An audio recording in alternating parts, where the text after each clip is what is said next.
बिस्मिल्लाहिर्रहमानिर्रहीम। अस्सलामु अलैकुम वरहमतुल्लाहि वबरकातुह।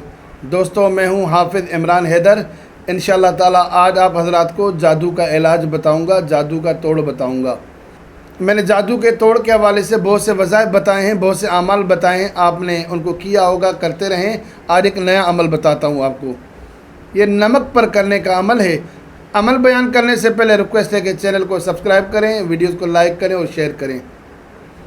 सूरह रहमान की आयत है, बिस्मिल्लाहिर्रहमानिर्रहीम।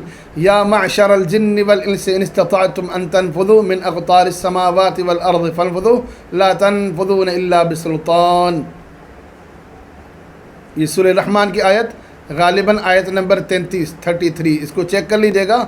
ये सूरह रहमान की आयत नंबर 33 है। या मअशरल जिन्नि वल इंसि इन इस्तताअतुम अन तनफुज़ू मिन अक़तारिस समावाति वल अर्ज़ि फन्फुज़ू ला तनफुज़ून इल्ला बिसुल्तान। इस आयत मुबारका को 70 बार पढ़ें। 70 बार पढ़कर नमक पर दम करें। फिर ये नमक उस शख्स को खिलाते रहें जिस पर जादू हो। चंद दिन ये अमल करेंगे, इंशाअल्लाह ताला इस अमल की बरकत से जादू का असर ख़त्म हो जाएगा।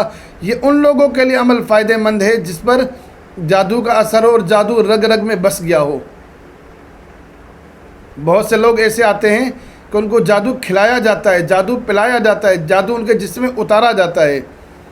जब जादू जिस्म में उतर जाए, उनका दिल पकड़ लेता है, मैदा पकड़ लेता है, एक एक रग पकड़ लेता है, जोड़ों में दर्द, यानी बहुत से मसाइल, अंदरूनी तकलीफ़ें बढ़ जाती हैं, ख़ास करके जिस्मानी तकालीफ़। जिसको खिलाया गया हो, पिलाया गया हो, सूरह रहमान की आयत नंबर 33 70 बार पढ़ें, नमक पर दम करें और ये नमक मरीज़ को इस्तेमाल करवाएं। इस्तेमाल करवाने का क्या तरीक़ेकार है? ऐसा भी ना हो कि आप चम्मच भर के दे दें, ब्लड प्रेशर का मरीज़ उसके लिए मसला बनेगा। मेरी बहनें बेटियां घर में आटा गूंथती हैं, आटे में थोड़ा सा नमक मिला लें। आपको शक है कि घर में जादू का मामला है, तमाम अफराद पर जादू का मामला होगा, ये दम करके आटे में मिला लें, सालन में मिला लें। बहुत से लोग चाय में नमक डाल के पीते हैं, हमारे ऐसा भी होता है। आप चाय में डाल के कर लें, किसी भी मशरूब में डाल के कर लें, मामूली सा नमक चख लें, किसी भी तदबीर के साथ इस्तेमाल करें। बहरहाल अपनी सेहत का ख्याल करते हुए नमक का इस्तेमाल करें और कम से कम ये अमल 11 दिनों तक करें। अल्लाह की रहमत से उम्मीद है इस अमल की बरकत से जादू का असर ख़त्म हो जाएगा। अस्सलामु अलैकुम वरहमतुल्लाहि वबरकातुहू।